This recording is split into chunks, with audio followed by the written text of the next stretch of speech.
All right, guys. Hey, everybody. Alex Kazura, SteelersDepot.com back for another live stream. Apologize. You probably saw a different live stream show up. I exited out of that one.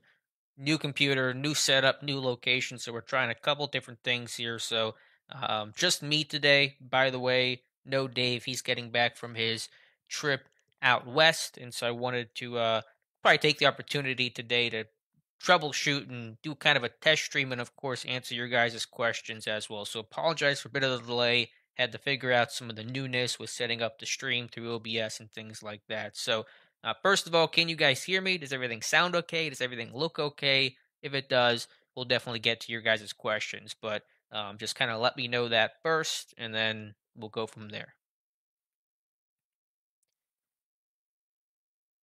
So if you guys could just let me know if things sound okay, if the audio's okay, looks okay. I'm not hardlined in right now, so I'm always a little nervous about how streaming goes when I'm just working off of Wi-Fi. But you guys say everything sounds good. So again, just me, just Alex today. Dave will be back for the next live stream, but he's getting into town tonight, so I figured it'd just be me today. You guys see on screen, big news of the day: Pittsburgh signing 4 tryout players and, of course, making 4 corresponding moves to stay at their 90-man roster. So, be here for an hour still, answering your guys' super or questions in general. And, of course, you can send a super chat if you would like to move to the front of the line. Appreciate you guys being here. And one last thing I'll ask, if you guys could like the stream as well, I would certainly appreciate that. And if there are any issues throughout the stream, please let me know. All right, we gotta start here with Mr. Balls, who loves the shout outs. He says, "Can I get a shout out with all the emojis?" So hello, Mr. Balls. Think you've asked for that before, but thank you for being here. All right, we'll start with the questions and comments. Comment here, a little tongue in cheek from our friend Mutated Genome, says, "Just want to retire a Steeler." That is the other news of the day. Antonio Brown saying he wants to retire a Steeler. Did clarify that he wants to not play for the Steelers again, but just retire and essentially sign a 1-day contract, as some people have done. So, don't think Pittsburgh, in terms of the Steelers, will be as receptive of that idea as AB is. But there you go. Speaking of which, Tanjutu Attack, probably butchered that. I apologize. If you were the GM of the Steelers, would you let AB retire on a 1-day contract? Personally, I'm not one to hold a lot of grudges. I think AB totally squandered the opportunity and made a lot of mistakes along the way, obviously, and he really has no one to blame but himself. Would I let him? I don't know if I would, just because of all the bridges he burned on his way out. And I think that's more reserved for the guy who left for, just business terms, who didn't have such an icy relationship and say all the things he said about the team. So I don't think I would, to be honest, at least not anytime soon. Could you mend that fence or repair that bridge down the line? Maybe, but right now, with everything going on with AB, I don't know if I would. I don't think I would. Mike Adesso, good to hear from you, Mike. Has there been any word if you think they'll be doing, or if they will be doing, a third round of GM interviews? Do you think that list will further narrow? Whaley, to me, seems like the Jacoby Brissett of the GMs. That's a good question. I'm not sure if these are finalists, the 6 guys they've talked to in terms of the second round of interviews. It kind of feels like a finalist list, but I couldn't tell you for sure. Whatever it's worth, the Pittsburgh's never used the word finalist. They've just said second round of interviews. Me personally, I would interview GM candidates 10 times, because that's a guy that's going to be running your franchise and shaping the direction and the path for the next several years, and the domino effect of how that's going to impact the team 5 years after that, even if that guy was gone, gets fired, that does a bad job, whatever the case is. So I would interview those guys nonstop, constantly. So I don't know what Pittsburgh's plan is. My initial thought and assumption was that it would be just a second round will be the finalist group, but I don't know for sure. Pittsburgh has not really offered much in terms of how this process will go, other than Art Rooney II, team president, of course, and Mike Tomlin being the 2 guys that are going to interview the guys in the second round. Colbert stepping aside, not being part of that process. And then, of course, Art Rooney really's the guy that's going to make the final call here. And that second round is going to be the nitty gritty of it. And so I've never heard Kevin Colbert refer to a third round. So, short answer is my understanding this is the second and final round of interviews. And they'll make a decision based off of whoever is the most impressive of these six that we know. It does not totally sound like they're going to interview anybody else they could. Next couple days, we'll see. But if I don't hear another name being interviewed a second time in the next couple of days by mid to late week, I'm going to guess that's all of them. John Pennington, hello, Dave and Alex. Guys, what do you see in Trent Scott, Trevon Mason, TD Moultrie, and any report on Bryce Watts' injury? For Watts, I don't know. Just waived injured or something that was somewhat serious, at least. Sometimes those don't always have to be torn ACLs. They can be something that's going to keep you out for a couple weeks, a hamstring pull, and you say, well, you're not going to be around for OTA, so we're just going to injure you. So I don't know what that is. Trent Scott is kind of a slight upgrade to me over Chaz Green. He's versatile. He's played both tackle spots, played some guard as well. Really, he just is going to follow Pat Meyer around. He was with him in Los Angeles. He was with him in Carolina the last 2 years. So wherever Pat Meyer has gone, Trent Scott has followed. I guess Meyer obviously likes him enough. And so I think that's kind of the big reason, the big connection that got him to Pittsburgh. Metrically, he's not graded out well. He's got some pretty poor film out there. I think Jonathan, who did the report on him, like some of the things Scott did in the run game, but as a pass protector, it's been really rough overall. So that's a guy that'll be competing for that ninth spot. And again, to me, might be a slight upgrade over Chaz Green as a practice squad call-up guy should injury strike. Tim Chase, $5 super chat. Thank you so much, Tim. Bill Coward tried to do a 3-quarterback comp and said it was a mistake, not enough snaps. For all your opinion, I agree. I think doing a 3-quarterback competition is really difficult, especially when two of those guys have never taken a snap in Pittsburgh before. In Trubisky and, of course, Kenny Pickett, who's never played in the NFL before. So I think Mason Rudolph is going to get the Josh Dobbs treatment this summer, where Dobbs really didn't practice much at all last year. I wonder if I can find some of the numbers I had on that of how many reps Josh Dobbs got last year. I don't know if I'll be able to find it here quickly or not, but it wasn't much. I mean, there were days where he literally got 0 reps, and so I don't know if it'll be that extreme for Mason as the number 3, whereas Dobbs was the number 4 last year. But you got to give Trubisky and Pickett as many reps as possible because you have to find out everything you can find out about those guys, especially in terms of a camp setting, situational football. Like all the 2-minute drills they're going to run, they should be solely done by Pickett and Trubisky. They do too. First team, second team, those are the guys that have to run the show. And so I would expect that, to be honest with you. So Rudolph's the fallback option, basically, but they already know what they have. The dude's been with the team for 4, going on 5 years. He's gotten a lot of reps in the past. The other guys need the reps. So Rudolph can be part of that competition, but does not need the reps the other guys do. And obviously, I don't think Rudolph has a path to make it unless, let's say, Trubisky gets hurt and Pickett really struggles, and you sit there and say, we're just going to go with a known guy we trust in Mason Rudolph. Let me just check one thing here. I want to see what the chat is. Give me 1 second. And then for the other ones, Mason, Moultrie, undrafted guys, Mason Trout, guy that signs, got some size, Moultrie, pass rusher from Auburn. I don't know a ton about those guys. Mason looks kind of intriguing, has the body type that Pittsburgh seems to look for. Hey, Aquatic Life, thanks for being here. Appreciate that. Check out the website, the article you guys see on screen now. It's stickied on Steelers Depot. Owen Straley did a great job breaking down Pittsburgh secondary, the cornerback room, really in depth, the grading scale, and by trait. And so that was a really interesting read and evaluation there. How many people does it say that are in the chat? My number seems stuck. They just changed. Never mind. Okay. Asked and answered. Dark Storm, thank you for liking the stream. PBS Snell Sr., no podcast today because Dave was away.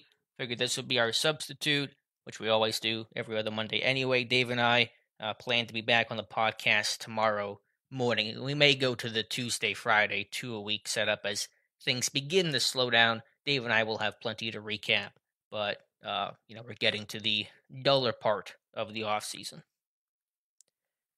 How did Giacomo Steelers go into the Super Bowl? That sounds like the Super Bowl song from way far back.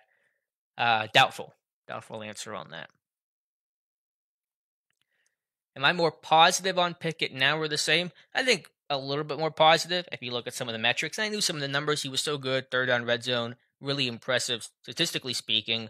I think anytime you get a draft pick and you look at him more and go through the tape, and certainly you try to tell yourself, especially with a potential franchise quarterback, that it is the right pick. But I think for me, and probably I think for Dave as well, the the biggest thing that makes me feel a bit better about the whole selection situation is that Pickett was the first quarterback off the board. Like he unequivocally was Pittsburgh's guy. Had another quarterback been taken, or say Pickett was already taken, and they drafted X quarterback, you'd always wonder, was that their guy? Pittsburgh would say he was their guy, but you never know that for sure. Are they lying? Is that the truth, or whatever the case is? So the fact that we know he was their number one guy because he was the first quarterback taken gave me a little bit more comfort, at least in hoping and trusting Pittsburgh's evaluation of Kenny Pickett. How do I feel overall about the Steelers? I haven't really sat back and had those thoughts yet. Those are kind of more once I watch them in camp and preseason and injuries and stuff like that. But yeah, I think the defense will bounce back. The defensive line, the run defense should be much better. Even get back to top 10 type levels instead of being historically bad the way they were last year. Offensively, can you take care of the football, convert in the red zone, win situational football? The run game has to be at least average this year, and it's not been average for several seasons now. So it's a tough AFC North. I'm not going to be the highest person on Pittsburgh, obviously, but I don't know exactly yet where I come in. I haven't spent a whole lot of time trying to think about my thoughts there. Any free agents on my wish list? I don't. Maybe a running back. I mean, they addressed, I guess, tackle with Trent Scott. Darrell Williams potentially, but nobody that's super high on my list. Or I haven't really spent a lot of time thinking about the free agents who are out there. Zachary Trailer, what do you think will be more of a factor for Mason Rudolph's future? The $3 million for a third-string quarterback for cutting him, or that he's only the only quarterback on the roster who was here last year to keep him? Um, I don't know. I mean, yeah, that $3 million is $3 million, but what else are you going to use it on? You're already you're going to be compliant cap wise during cut down time. Essentially, the season's about ready to start. So, I mean, I'm not sure what you use that money for. So I think it really comes down to what's the alternative. If you could trade him and you could get some value for him, say some team loses a quarterback, a backup guy in August, and they want to give you a fourth round pick, that's probably the more compelling factor than just what is his number, what is his role. There's It's probably a bigger question of what can we get for this guy. I don't know if you'd outright cut him or not, unless you really wanted out. That'd be another factor as well. But I don't know if the money or the role is going to be the issue because if you can keep him, you can't have too many, experienced quarterbacks on the roster. You never know what can happen. Saw in 19, you had a good room overall, and you trade Dobbs, and then Ben goes down, and Mason goes down, and you got a tryout guy in Duck starting. So I think you just keep Mason at that point, and just for insurance, and again, maybe it's a trade deadline, you can flip him. Probably not, but you never know. Rank the rosters of the AFC North. That's from Brian. Again, that's a bigger question. I haven't spent a lot of time thinking about. I mean, you can make a case for a lot of these teams. The Ravens are getting healthier this year, especially with that backfield. That's going to be big. Obviously, what happens with Cleveland and Watson, the suspension there. Hearing that may be closer to having a decision. The NFL meeting with Deshaun Watson this week. So I really don't know. It's close. I think I'd put either the Browns or the Bengals number one, then whoever isn't one, two, Ravens three, Steelers four. But it's really close. It's really competitive, and so the gap between all those teams to me is not that substantial. But the Browns, they have their quarterback. That was the missing piece. They have a great offensive line, a great run game. The defense, I think, will be better and more improved. Um, I'll probably lean Cleveland. I mean, I've been kind of burned by that before. Nothing to take away from the Bengals. They have improved their offensive line. They have a great offense and underrated defense. it's really close between those two. To be honest with you, Brian.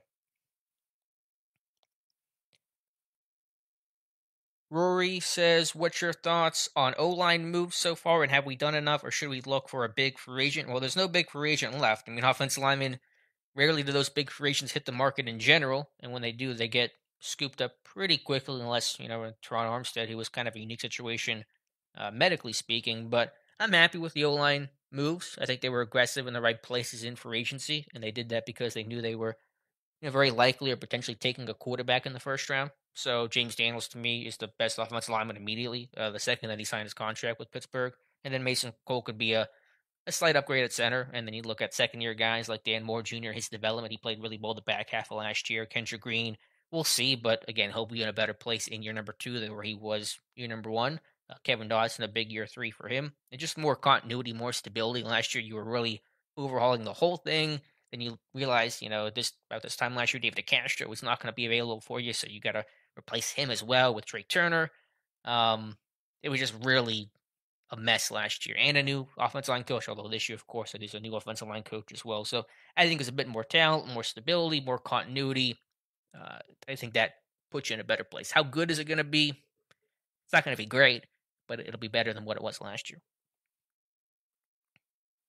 Any good options of backup edge rusher?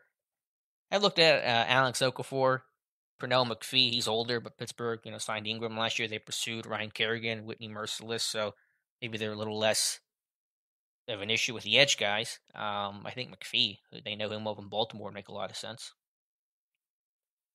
And then DJK, kind of the same thing about free agents. Hey, K Horror 201. How you doing? Thank you guys for being here. Appreciate it. Be sure to get your questions here in the chat. Again, just me this week. Dave is getting back from his vacation. Suit, does Loudermilk get buried in the depth chart with the addition of Leal and return of Alu, Adams, Wormley, and possibly Tuitt? Yeah, I don't know how exactly it'll shake out. I mean, some of that's different positions. Alu and Adams play different positions, nose tackle than Isaiah Loudermilk, who's going to play more of the 3 tech 4-eye kind of role. So there's a difference there, but it's a good problem to have because last year defensive line depth they did not have. They had so many issues, losing Tyson, not having Tuitt, putting guys who were inexperienced and just frankly not good enough to play last year. Isaiah Buggs, Mondo at nose tackle was a disaster.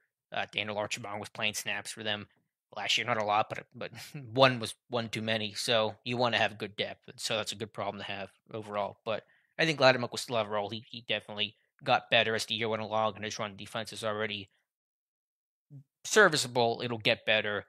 His development and his ceiling will be where is he going to be at as a pass rusher will kind of determine how much he's going to play. But as a base end, I think he's solid. And Leal's 21 and has to develop himself, so he's got to prove it as well. Jason, hello, Daleks. I'm still of the mind that Rudolph will be traded during or after training camp, but between the two, don't you believe there are a lot of similarities, very similar styles and abilities? I don't know between who, Rudolph and Pickett or Trubisky. I don't quite know who you're trying to compare it to, but let me know in the comments. David Kapoor, thank you for being here again. What's the punter situation going to be? What do you think the Steelers should do with punter? See how Harvin looks in year 2. I mean, that's the big thing for him. Now, if he does not punt well, then he'll be basically competing against the waiver wire. You don't have to have a second punter in camp the way it was last year with Harvin and Barry. It could be where you go sign somebody who gets cut during the wave there when teams go from 90 to 53. So that happened with, I think, Sultan Mesco a while back and things like that. But Harvin will certainly need to show more consistency, and that leash will be pretty short, even if he wins the job and is this team's punter in week 1 against Cincinnati. Is Scott any good, Trent Scott? Short answer, not really. But he's got some experience and some versatility, and to be a number 4 tackle, that's okay. Joey Jr., Big Ben, bad blood. Yeah, I don't know. I mean, Ben's made some passive-aggressive comments about Tomlin and Colbert. I don't really care if he's got bad blood. They'll get over it, I guess. But I don't know. I haven't. One of those stories where it's a little kernel of information from a chat, and it's just, what do I do with that? And then Dulac, who said it, walked it back. I don't know what to make of it. There's a lot of other things I'm thinking about than how Ben feels about the organization. Jason, was up, Alex? Really liking our receivers. How would you line them up in terms of just where they would actually line off on a football field? I mean, Deontay's your X, Claypool your Z. In the slot, will be interesting. They'll move around. Obviously, Austin is going to play in the slot. Will he start? We'll have to see. And then Pickens can kind of play anywhere. He's more of an outside guy. He can play the X. He can play the Z. So you could get a rotation there. But how exactly it will line, I'm going to let Camp kind of start playing that stuff out.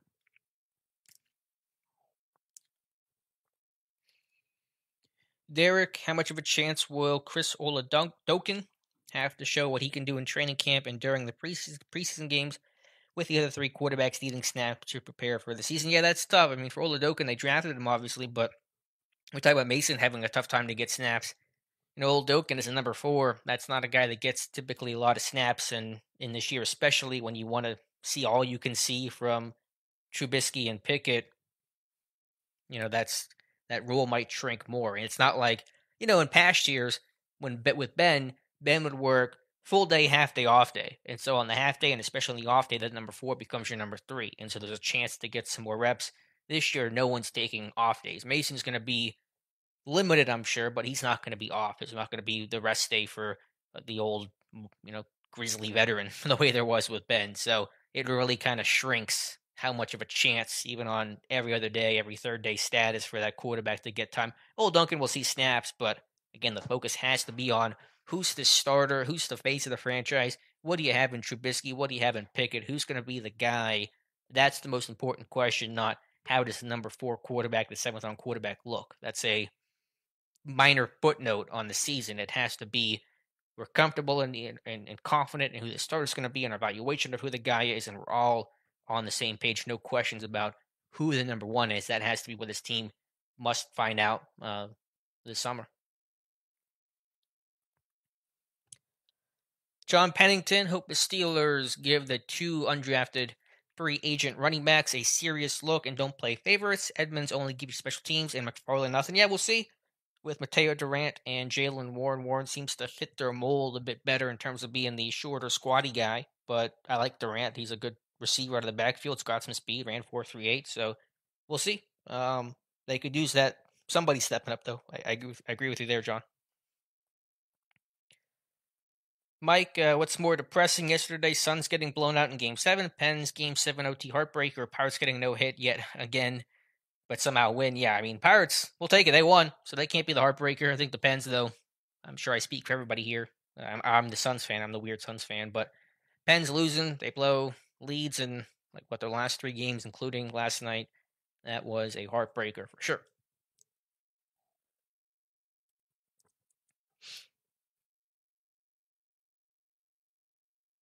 Zachary Trailer, what 4 solid receivers do you think there will be? Another James Washington situation where a talented number 4 guy loses snaps? Potentially. I mean, again, those are the good problems to have.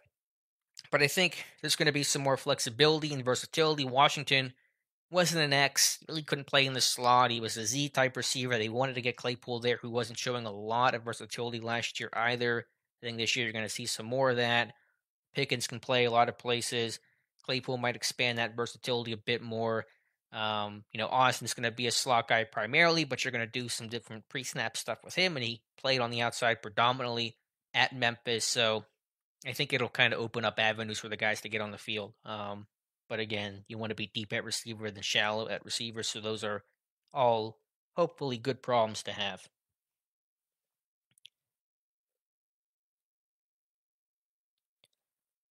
I think everyone can agree the sack numbers will go down with having more mobility at quarterback. It can be a double-edged sword, though, Donald. I mean, mobility, guys leave the pocket. Your line can't protect when you're running to your right, and defensive linemen have sight on where you're going, and no line can't see where the quarterback's bailing. So, I mean, it just really comes down to how well the O line played. Ben's sack numbers were super low in 2020 they were like the least sacked quarterback in football. So I don't really think it's always a mobility factor, and sometimes that mobility can lead to more sacks. Look at how often Lamar Jackson has been sacked; he's been sacked a ton. And there's a benefit overall because he's so elusive and makes so many plays, but he can run himself into sacks. So I don't really think. I think if anything, the mobility actually can create that sack number going up, but it will certainly create those extended play moments that you didn't have in recent years with Ben. Any chance Joe Hayden comes back?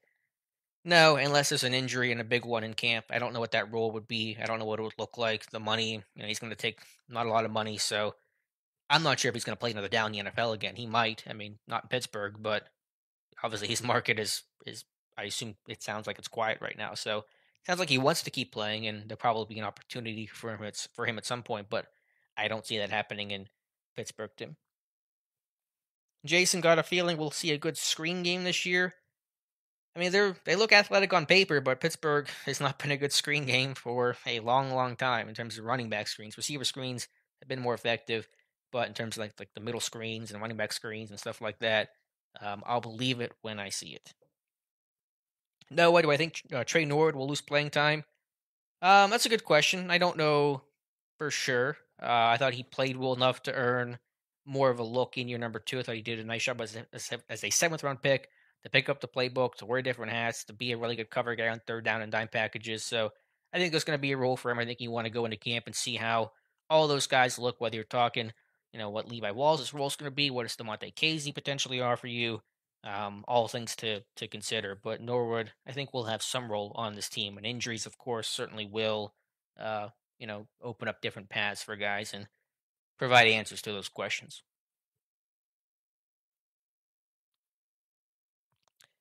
Here for another half hour. Again, thank you guys for being here. Certainly appreciate that. If you guys could like the stream, that would help me out quite a bit.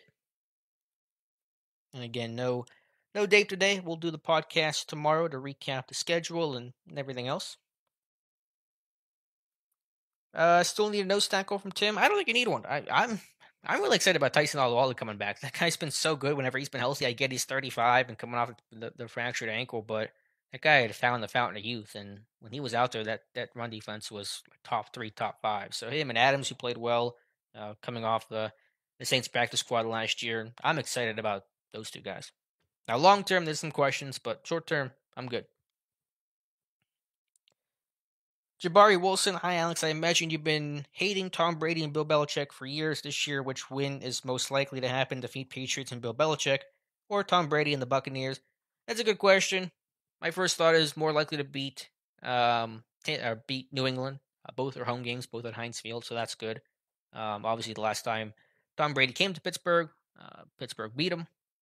But I'm gonna say better chance to beat the Pats this year than Tampa Bay, who has will certainly be in position to make another Super Bowl run.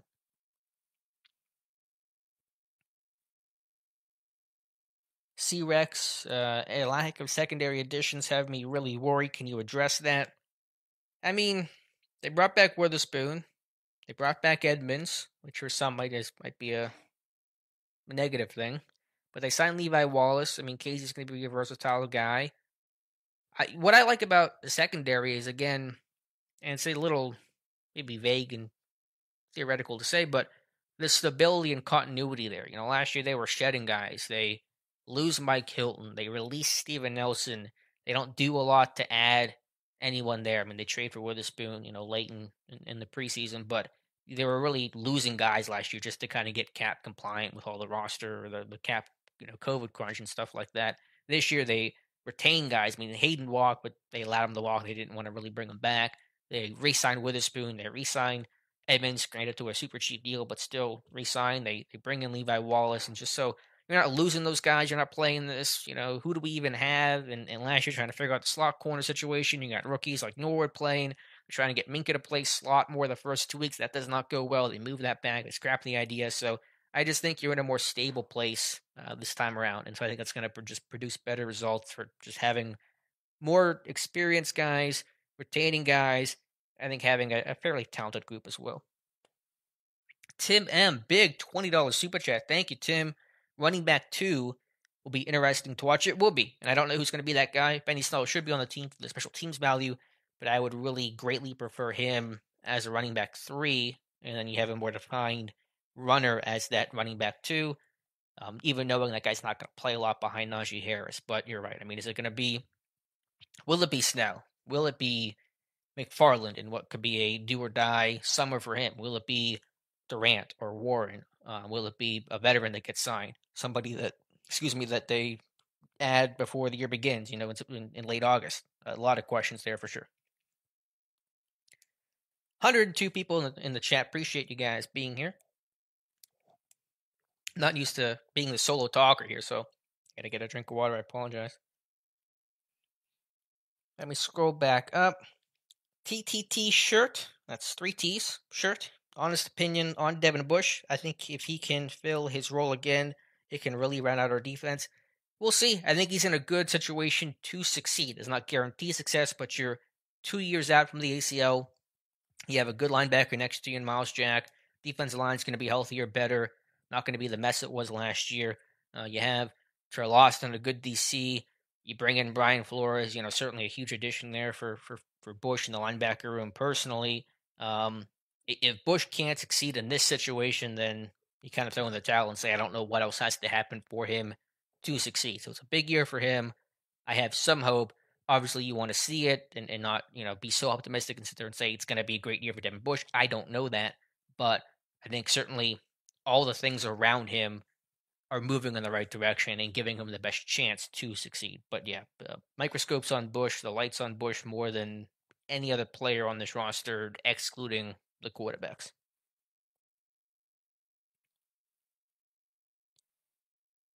David, don't understand how the Steelers' run defense was so bad last year. Yeah, it kind of baffles me that it was as bad as it was. Like, you lose to it, you lose Tyson. You're not expecting that unit to be good, but to be not just 32nd ranked run defense, but the worst run defense in Pittsburgh Steelers history ever. And I mean that literally, no hyperbole one bit. I mean, that is tough. But again, you're playing guys you shouldn't have been playing. Bugs really struggled. They were trying to figure out. It was a nose tackle situation primarily because they really didn't have a backup behind Alualu. And also, I think week 1 or week 2, Carlos Davis went down too and missed a good chunk of the year with a knee injury. And he was not going to be the savior for this run defense, but you really had nobody there. And so Mondo, who was definitely not a nose tackle, barely even like a base end, but could not play nose tackle. They even tried playing Kim Haywood at nose tackle because they just kind of were like, we gotta put somebody there that can play and is talented and good and pick it up. And they just tried Haywood even for probably 50, 60 snaps last year. So you really start in the middle of that defense. And again, just playing a lot of young guys and guys who just weren't ready to ascend into those starting roles or rotational roles and things like that. A couple of that was some pretty poor off-ball linebacker play as well, and things like that, and face some good running attacks as well. The Browns could run the ball, the Vikings could run the ball well. It was a really disastrous combination.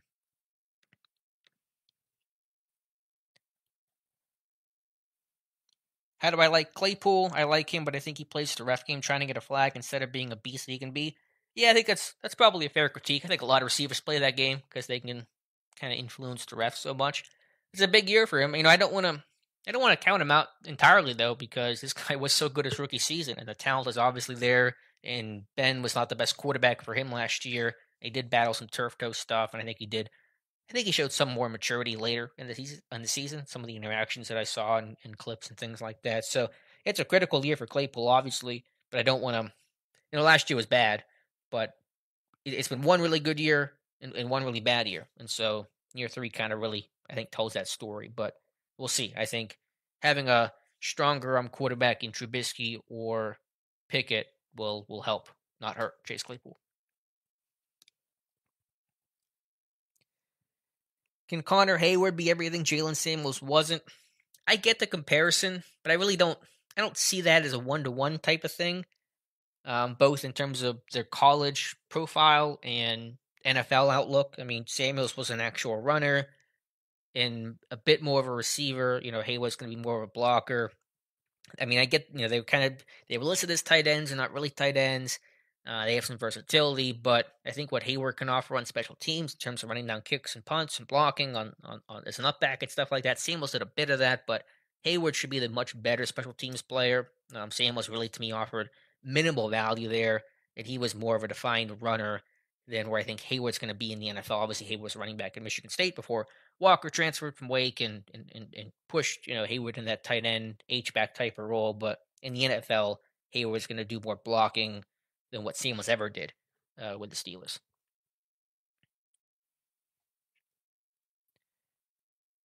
Quality Cola says, peace and love. Dave and Alex not feeling so well. Food poisoning like the stream. Oh, man, I'm sorry to hear that. That sucks. I hope you feel better soon. I've never had it before, at least not severely. And so I can't imagine what that's like, but I'm sure that's not fun. So, but appreciate you, Quality Colas. And I'm probably saying that slightly incorrectly, but appreciate you being here and checking out the stream. A couple soup chats I missed here. Let me make sure I get those. Sean Burgode, can you rank the theoretical ceilings of all the receivers in this group? Ooh, that's a good question because they're all pretty high. Man,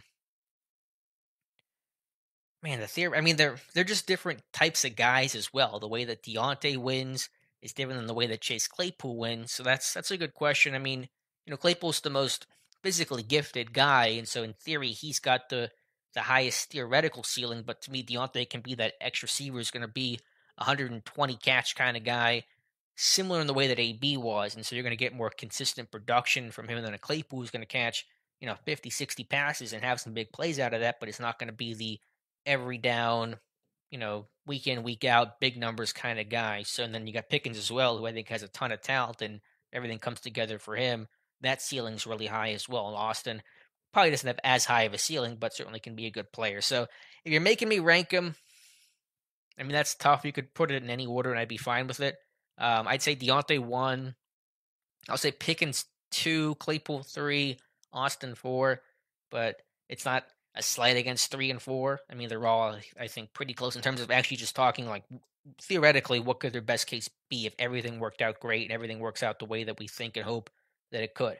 But Pickens really, he might have been the first receiver taken this year had it not been for the ACL injury. I think when the Steelers say that, they're not just blowing smoke. This guy was legitimately going to be a first round guy had it not been for the knee injury last March. So to get him in the second round is obviously tremendous value.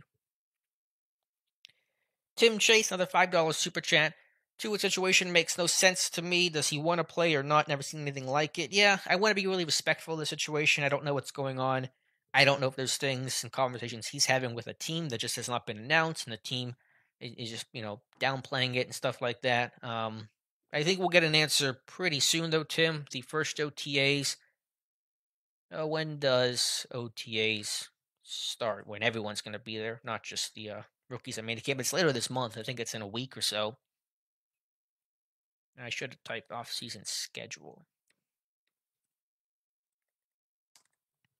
Give me 1 second. I want to see what the date is because that should be the big one. Okay, there it is. I'm trying to find what the article I wrote.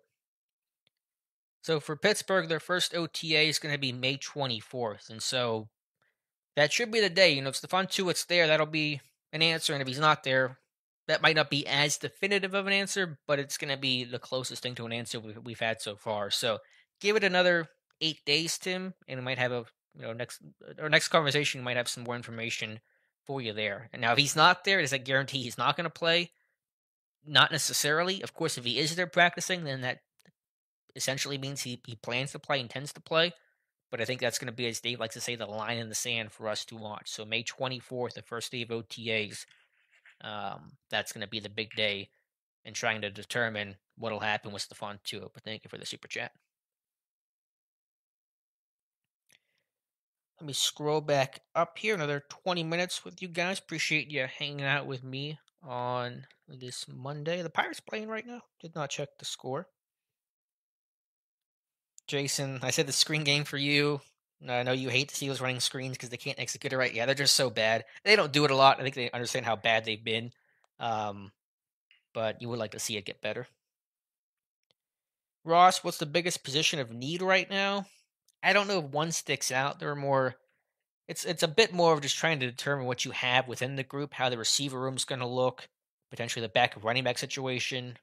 the new pieces along the offensive line, who's lining up where. Don't even know exactly who the starting five will be, and especially where they're going to play. Samuel's going to be a guard or center. Where's Green going to play? Will Dotson go back to his spot at right guard? So I think it's less about what free agent can they sign, to what position group do they need to go add somebody to, but it's kind of figuring out division of labor and roles within rooms, because it's a really young offense, and defensively there's some questions about the secondary, who's going to be your slot corner outside guys, and what's the role of a Norwood we talked about a bit ago, Casey potentially, stuff like that. So that's kind of what I'm interested more in right now. And then of course the big question is, as Tim just asked, what's going on with Stephon Tuitt? Will he play? That's, to me, the biggest addition you can make right now, is knowing whether or not Tuitt is playing this year, and if he is, what a what an incredible boost to that defense that would be, because then Wormley becomes one of the best backup defensive linemen in football. Tuitt and Hayward, are going to be beasts in terms of starters. Alualu's back. Adams is there. Lattimore improving year two. You add Leal as well, a third round pick. Adams, if I didn't mention him before, it's going to be a really solid room. So Tua is a bigger addition than any free agent that's even out there right now. Ross. Jesse on vacation in Punta Cana, Dominican Republic, listening to the best Steelers Depot. Alex Kazor, no question. Thank you, Jesse. Enjoy the vacation. Hope you're having a very colorful drink for me, but appreciate you hanging out with us here on your vacation. Is it time for James Pierre? I don't know. I mean, he's not going to have the path to start without injury, but he'll have to really, show that he can be a more consistent guy, a bit better above the neck than where he was last year, and certainly make an impact on special teams. It could be two dogs, one bone between Justin Lane, who has carved out that role well, but offers really nothing as a corner, versus James Pierre. So that's one underrated battle to watch potentially. Is James Pierre versus Justin Lane. Donald, do you have a prediction on the receiver depth chart and who will take those 5 or 6 spots on the roster? I did my way too early Steelers roster prediction right after the draft, and I had 6 receivers on the roster. So this is all, of course, subject to change. This is probably a little bit more locked in at receiver than other spots. But Johnson, Claypool, Pickens, Austin, Boykin, and Olszewski were the 6 that I had. And so I think that's a pretty solid group. Boykin, we'll see. But probably barring injury, not going to see a lot of crazy movement with a name. We're not talking about cracking that list.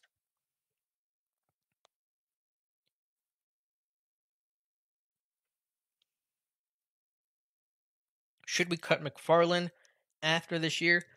We'll see how camp year number 3 looks for him. It's a big year. If he does not step up in a big way, then yeah, probably. So we'll kind of cross that bridge and get our answer, I think, pretty plainly after the summer. But he'll be in camp. I'm not going to cut him before camp, but we'll see. He's certainly fighting for his roster spot. Any thoughts on Tyree Johnson and his chances to be the 4th edge on the roster? Yeah, he's good production from A&M. So when you're rushing in the SEC and you got 7.5, 8 sacks last year, that's interesting. But we'll see. Who knows? I mean, did anyone predict that Oladaney would be a guy, that Tuzar Skipper would be a guy? These guys tend to surprise, and sometimes you don't want to assume too much. But interesting resume there, just being a productive SEC type of guy that Tyree Johnson is.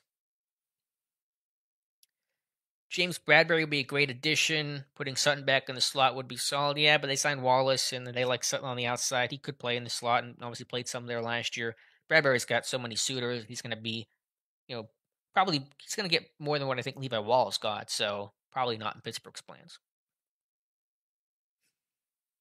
Yeah, it is fun, Mike, to have Dave and I kind of go down the rabbit hole. So apologize for that, but he'll be back the next time we talk in 2 weeks. Todd, any chance the rookie receivers take time away from DJ and Claypool?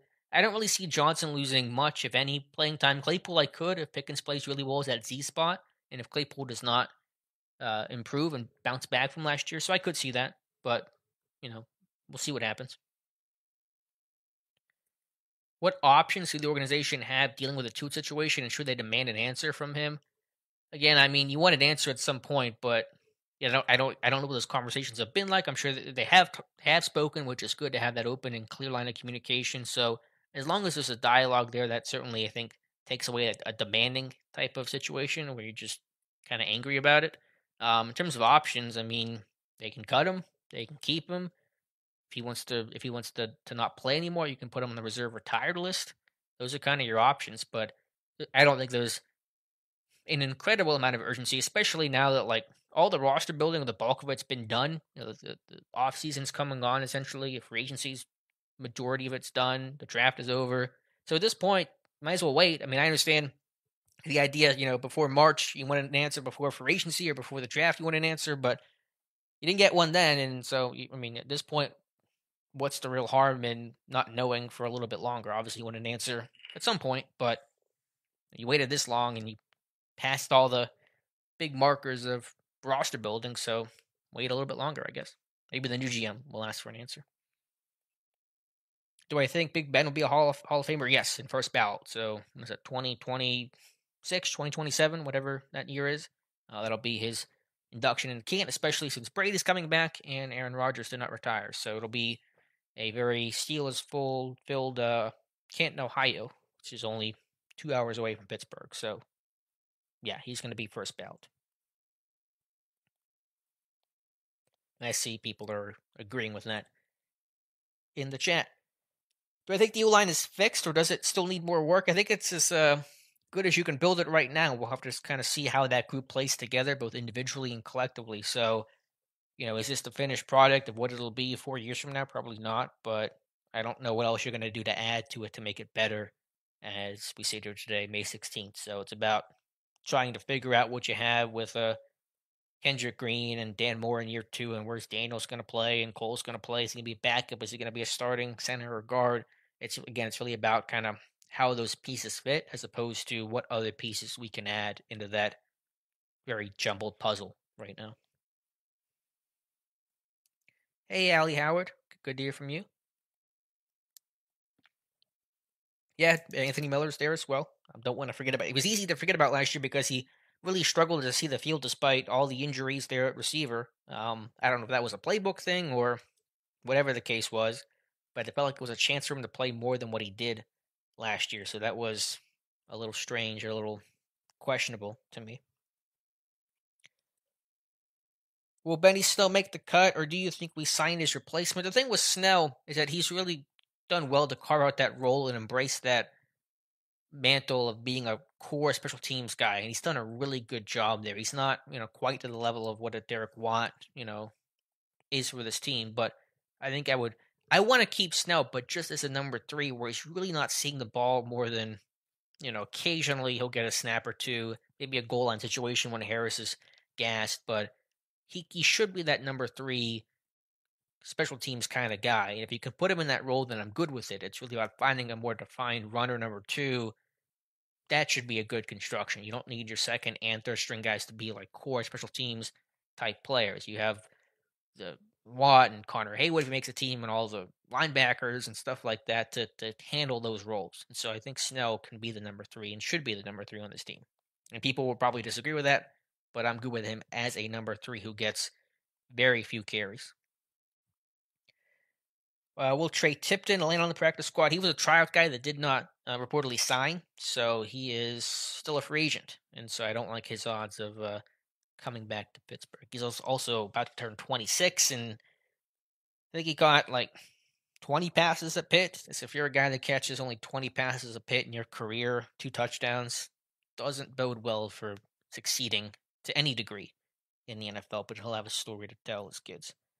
Any good strong safeties out there? I haven't looked. I mean, they added Casey. He's going to play a lot of different things. Slot, free safety, potentially a little bit of strong as well, but he's an undersized guy, so I don't know, but I don't think they're going to be in a hurry to add anybody, Tim.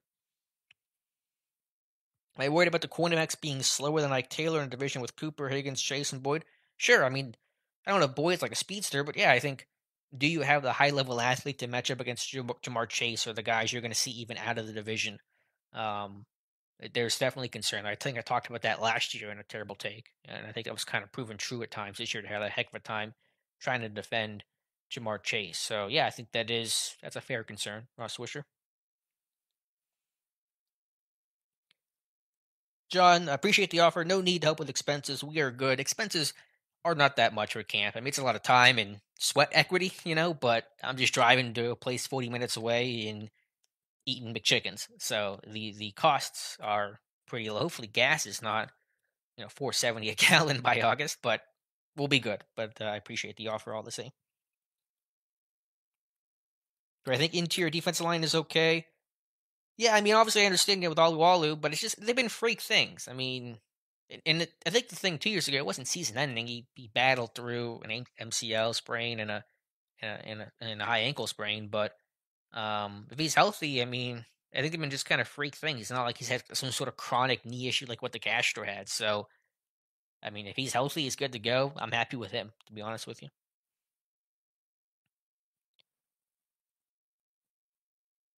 Is there a rift between me and Moats Deke? No, I don't have. I think Arthur Moats is a great guy, and Deke. I've never talked to Deke personally, but they have a good show, and I don't. I'm not sure what comment you're referring to, but I think they do good work, and I've talked to Arthur before. He's a really good guy and great family, so I'm not sure what comment that is, but I personally have no rift. I don't have really a rift with a lot of people in general. Will I check out Sharky's and Latrobe? I've only been there once. The only thing bad about camp is that because as soon as practice ends, I need to get home and write the report and do the podcast and so all that jazz. I don't have a lot of time to go dine out and go eat somewhere. So I want to try to do that this year. I've been there, I think, once, several years back. Obviously, not having camped there since 2019. But that is a goal. So it's been a while. I want to go to some of those places on Route 30.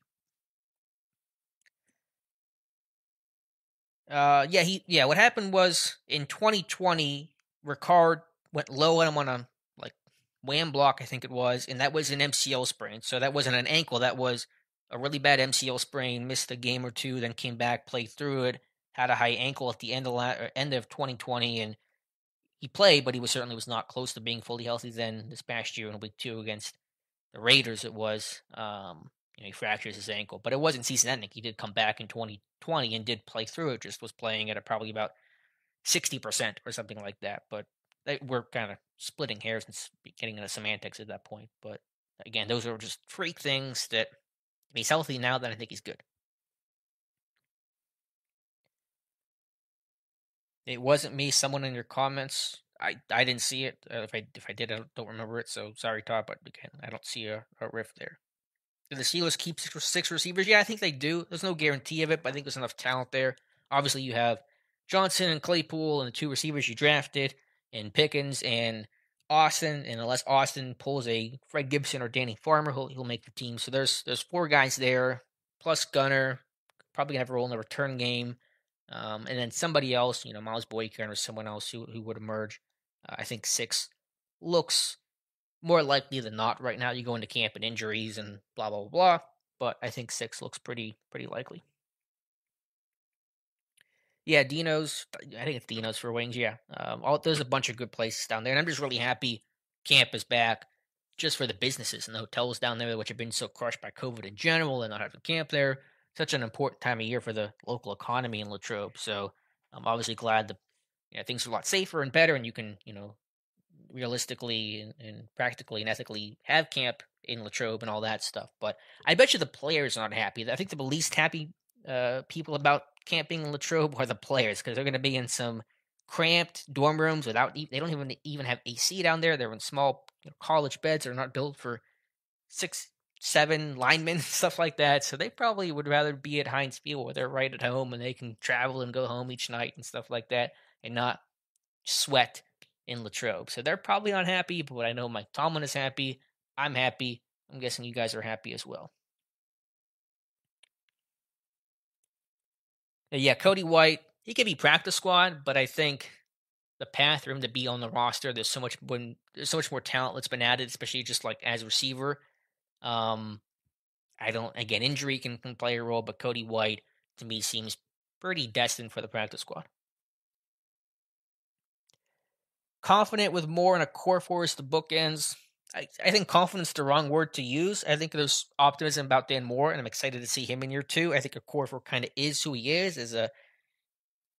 What I've said with a core four is He's the best offensive lineman on a bad unit, and he's the worst offensive lineman on a good unit, and that's kind of what it was last year. He was, I guess, kind of by default the best guy they had. Um, I think he's not going to be a long-term guy, but I understand they didn't want to have to go through the expense and capital of investing in a right tackle because who that guy was going to be. Free agency is expensive, and again, the draft they were going to go after a quarterback, so they didn't want to have to try to find a guy, round two, round three that might not be ready to start year one. And they want to have some continuity there while they replace some of the interior guys and shuffle those guys around. So even with Moore, I wouldn't say confident, but I really liked how he ended last year. He was so much better, and I'll have to do a video on this, but he was so much better the last 6 weeks or so than where he was to start his rookie year, which is expected, but just his growth to me was encouraging. And if he can carry that into year two, then I'll be confident. But certainly he still has to prove it. Is there a sure third tight end? Yeah, as Ross Wisher mentioned, Kevin Rader, but he does. There's no guarantee he makes it. He could be a practice squad guy. He's been there for a couple of years. If they want to keep, say, both Derek Watt and Connor Hayward, I could see them keeping kind of two fullbacks, H-back type of guys, and putting Rader on the practice squad and just carrying two tight ends and Pat Fryermuth and Zach Gentry. What week do we have Ingram quitting in Miami and asking for a trade? That's a good question. I think he'll probably like Miami more than he will Pittsburgh. At least the weather will be nicer. Couple minutes left here. Appreciate you guys being here. Really good turnout tonight, so thank you for that. Again, Dave and I will be back together in our next conversation for the live stream 2 weeks from now. And did everything sound okay? Was there any issues with the video or audio? I think things went okay, but you guys can let me know. Mr. ABS, I know we lost a core number of our receivers, and we addressed that in the draft and free agency. But do you kind of believe the Steelers went too full drafting Pickens and Austin with anticipating losing one or both Johnson and Claypool? To an extent, but I think it really was about just adding talent. You can never have too many good receivers whenever injuries strike, and when you have a unknown at quarterback and Trubisky Pickens, you want to give that guy as many weapons as possible. So no offense is saying they're too full at receiver. They have too many weapons. That's never been a sentence uttered by a coach before. So the more talent you can add, those guys are both tremendous value. Obviously, Pickens in round two. I thought Austin in round four was really good value as well. So you just strike at the opportunity to add really talented guys in your room that can wear different hats and play different positions and have different roles and things like that. And yeah, you do understand that Jonathan's going last year for his rookie deal.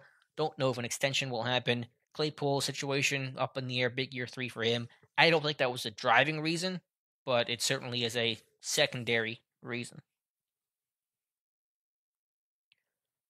Will Hayward make the team as a tight end and Watt stay as lone fullback? Will both stay? It's possible. I could see one of them making it or both of them making it. I think camp will determine that.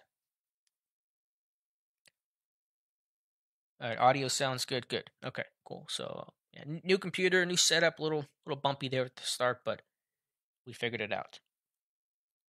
All right, any final questions? If not, you guys can see an archived version of this on the site and, of course, on the YouTube channel as well. If you have not done so already, please subscribe to the channel. I'm going to really try to push some more Steelers videos throughout the offseason and not be as quiet as I was last year. If you guys have ideas about what you want to see for offseason videos, please let me know as well. If there's some sort of on a player or position or just overall thought, a topic for the Steelers, let me know in the comments as well, and I'll definitely take that into consideration.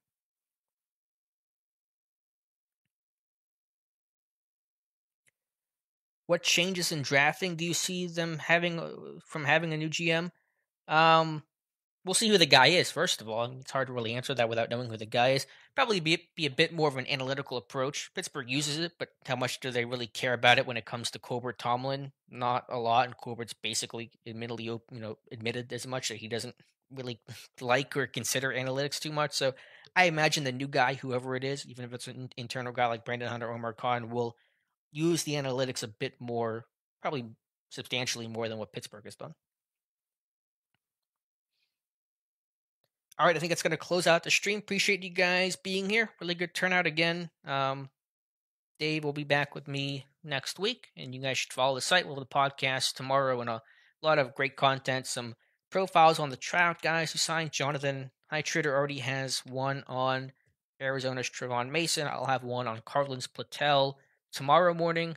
And I know Tyler Wise is working on Tyler Snead from East Carolina. And maybe we'll even do one on the kicker, Nick Skiba from Wake Forest. So $5 super chat from Findle70.